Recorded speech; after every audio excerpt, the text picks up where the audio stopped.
सोचो तुमने पूरे महीने पूरी मेहनत के साथ काम किया और एक रात को तुम्हारे पास अपनी सैलरी का मेल आता है, और ऑब्वियसली ये मैसेज देखकर जितनी खुशी होती है उसे बयां नहीं किया जा सकता। पर जो अमाउंट हमें ज्वाइनिंग के टाइम पर बताया जाता है वो कभी भी पूरी तरीके से हमारे बैंक अकाउंट में रिफ्लेक्ट ही नहीं होता। और काफी बार ये सवाल मन को परेशान कर देता है कि आखिर ये बचा हुआ पैसा जाता कहां पर है।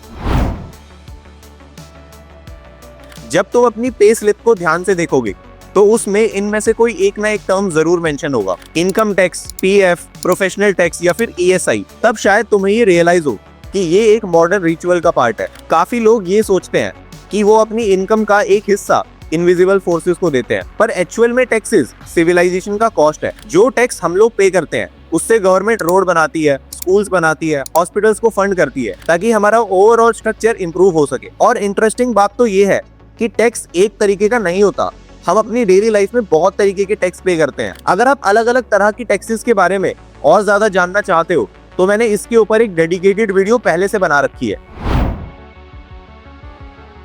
चलो मान लेते हैं कि सारी जरूरतें पूरी करने के बाद तुम्हारे पास महीने के एंड में कुछ कैश बच गया और तुम उस कैश को बैंक में डिपॉजिट कराने का डिसाइड करते हो। तुम बैंक में जाते हो और अपने पैसे कैशियर को देते हो और कैशियर कहता है कि सर थोड़े टाइम में ये पैसे आपके अकाउंट में आ जाएंगे। पर तुम्हें क्या लगता है कि वो कैशियर इन पैसों को ले जाकर किसी लॉकर में रख देता है जहां पर ये सेफ पड़े रहेंगे। लेकिन रियलिटी इससे थोड़ी सी अलग है। मान लो तुमने बैंक में 50,000 रुपए जमा कराए थे, बैंक इसमें से कुछ पैसे अपने पास रखेगा और बचा हुआ अमाउंट किसी और को लोन पर दे देगा। और इसी सिस्टम को हम लोग फ्रैक्शनल रिजर्व बैंकिंग बोलते हैं। ये सिस्टम एक अजम्पशन पर चलता है कि सारे लोग एक साथ कभी भी बैंक में अपना पैसा निकलवाने नहीं आएंगे। बैंक का बिजनेस मॉडल एक्चुअली बहुत सिंपल है। बैंक तुम्हें तुम्हारे पैसे पर अप्रोक्सीमेटली 4 से 6% का रिटर्न देता है और वो उसी पैसे को किसी और को 10 से 12% के इंटरेस्ट रेट के साथ लोन पर देता है, और इनके बीच में जो भी डिफरेंस बचता है वो बैंक का प्रॉफिट है।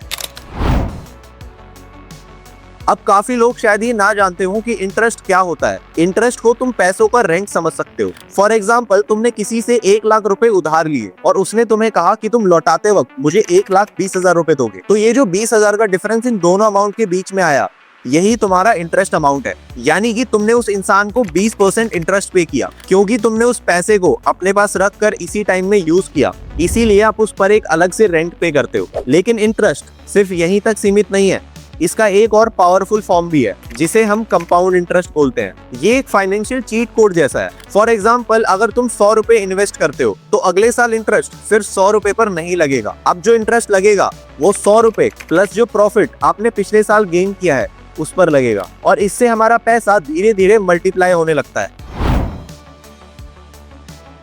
अब एक और इनविजिबल चीज को समझते हैं। तुम एक चिप्स का पैकेट खरीदते हो और ये नोटिस करते हो कि ये पहले के कंपैरिजन में काफी छोटा हो गया है। बस इसी चीज को हम लोग इन्फ्लेशन बोलते हैं, यानी कि पैसे की वैल्यू धीरे धीरे कम हो जाती है। आज जो सामान आप 100 रुपए में खरीद सकते हो, अगले 10 साल बाद आपको वही सामान 100 रुपए का नहीं मिलेगा।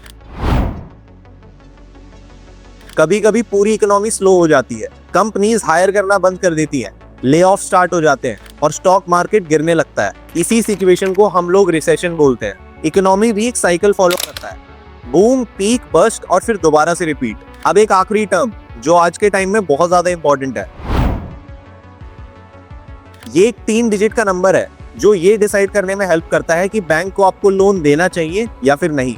इंडिया में ये रेंज 300 से लेकर 900 के बीच में होती है। अब ये स्कोर इम्पैक्ट होता है कि आपने बैंक से कितनी बार पैसा लिया है, आपकी सैलरी क्या है और आपने लिए हुए लोन को टाइम से रीपे किया है या नहीं। कोशिश करो कि आपका क्रेडिट स्कोर 750 के नीचे ना जाए। आई होप कि इस वीडियो से आपको इन बेसिक फाइनेंशियल टर्म्स का कुछ आइडिया जरूर मिला होगा। अगर आप चाहते हो कि मैं किसी टॉपिक पर और ब्रीफ में वीडियो बनाऊं तो कमेंट्स में जरूर बताना। अगर ये वीडियो इन्फॉर्मेटिव लगी हो तो इसे लाइक जरूर करना और चैनल को सब्सक्राइब करना मत भूलना।